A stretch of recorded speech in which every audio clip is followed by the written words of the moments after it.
او همدغه حالاتو چې موږ نوح علی السلام د هغه قوم ته لېږلی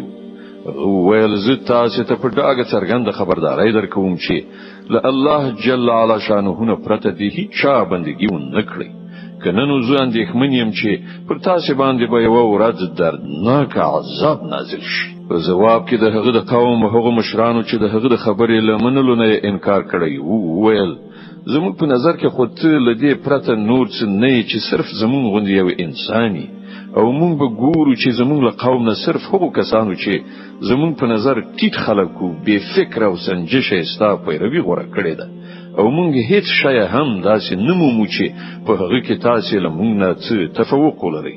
بلکې موږ خو تاسو دروغجن ګڼو. غویل ازما قومه لکشان فکر وکړئ نو سم ده چې کزه د خپل رب له لوري پرې څرګندې شاهدی باندې ولاړم او بیا هغه ز په خپل ځانګړي رحمت سره هم سر وړای کړم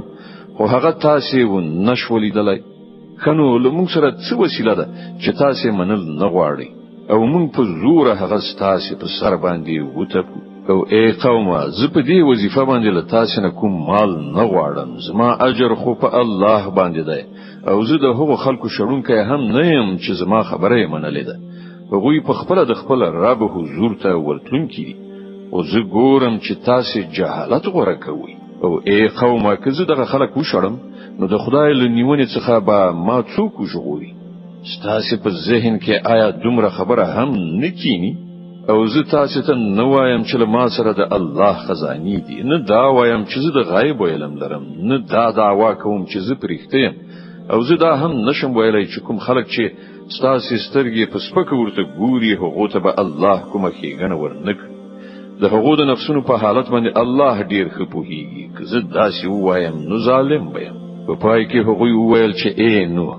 تا له موږ سره جګړه وکړه او ډیره دی وکړه اوس نو زیاتی هغه عذاب راوله چې ته مونږ ته د هغه اختار راکوي کریختونه نو جواب ورکړ هغه خو به الله راولي که خوښی شي او تاسو دومره زور وس نه لرئ چې د هغه مخنیوي وکړئ اوس که زه تاسو څخه خیر کېګنه هم وغواړم نو زما خیر غوښتنه تاسو ته هیڅ ګټه نشي رسولای کله چې الله تاسو د بیلاری توپ اراده کړی هغه تاسو رب دی او د همغه لوري تاسو ورستنی دل اے محمد صلی الله علیه وسلم دا خلک وایي چې دغه سړی دا هرڅ په خپل ځان دروغ جوړ کړی دي دوی ته وایي کما دا خپل ځان دروغ وټه کړی وي نو پر ما باندې د خپل جرم مسؤلیت دی او کوم جرم چې تاسو کوي د هغه مسؤلیت نه زه خلاص یم. نوح علیه السلام ته وحی وشو چې ستاسو قوم نه چې کوم خلکو ایمان راوړ هغه راوړ نور نو کوم منونکي نشته د هغو په کړو وړو باندې غمجن کېدل پرې او تر څارنې لاندې زمونږ له ښوونې سره سم دی وی کشتۍ په جوړولو لاس پورې کړه او ګوره کوم خلکو چې ظلم کړی دی د هغو په حق کې ماته څه سپارښت مکوه دوی ټول اوس ډوبېدونکي دي. نوح علیه السلام کشتۍ جوړوله او د هغه د قوم مشرانو څخه به چې څوک د هغه له څنګه تېرېده په هغه پورې به ملنډې وهلې هغه وویل که تاسو په مونږ پورې ملنډې وهئ نو مونږ هم په تاسو پورې ملنډې وو ډیر ژر به تاسو ته په خپل معلومه شي چې په چا باندې هغه عذاب راځي چې هغه به رسوا کاندي او په چا باندې به هغه بلا را پریوزي چې ایسته به نشي کړای تر دې پورې چې کله زمونږ حکم راغی او هغه ته نور را وخوټید نو مونږ ویل د هر جنس څخه یو جوړه په بیړۍ کې واچو خپل کورنۍ هم پرته له هغو کسانو څخه چې مخکې د هغو په باب وینا شوې ده په دې کې سپاره کړه او هغه کسان هم کینه و چې ایمان راوړای دی او په دې وخت کې لږ غونډه خلک و چې له نوح سره ایمان راوړای نوح ویل سپاره شي په دې کې د همغه الله په نوم سره دی د دې رواني دل هم د دې درې دل هم زما رب ډیر غفور او رحیم دی. کشته هغه خلک راخیستي و روانه و او هر څه په لکه د غرب شان راپورته کېدله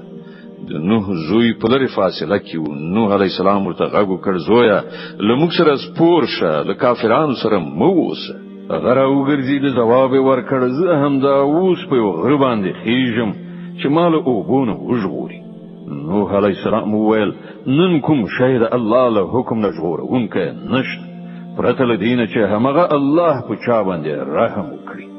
په دې ترڅ کې یو څه په دواړو په منځ کې پرده شوه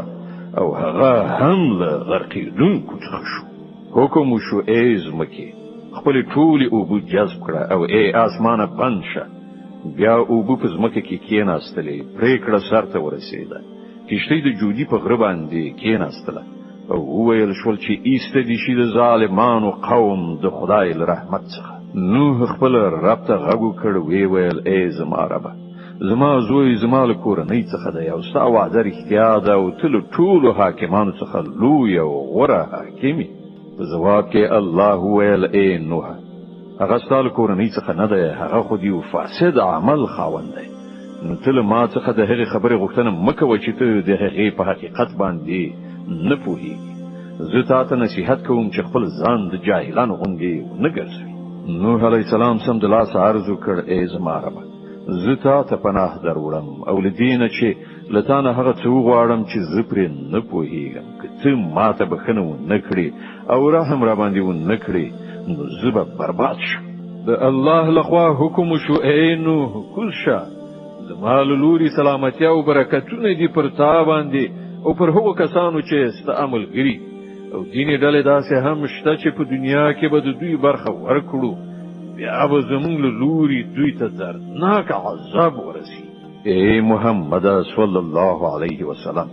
دا غیبي خبرونه دي چې مونږ تا ته وحی کوو. د دې نه مخکې نه ته ورباندې پوهېدلې نه ستا قوم. نو صبر وکړه، نتیجه د پرهیزګارانو په ګټه ده.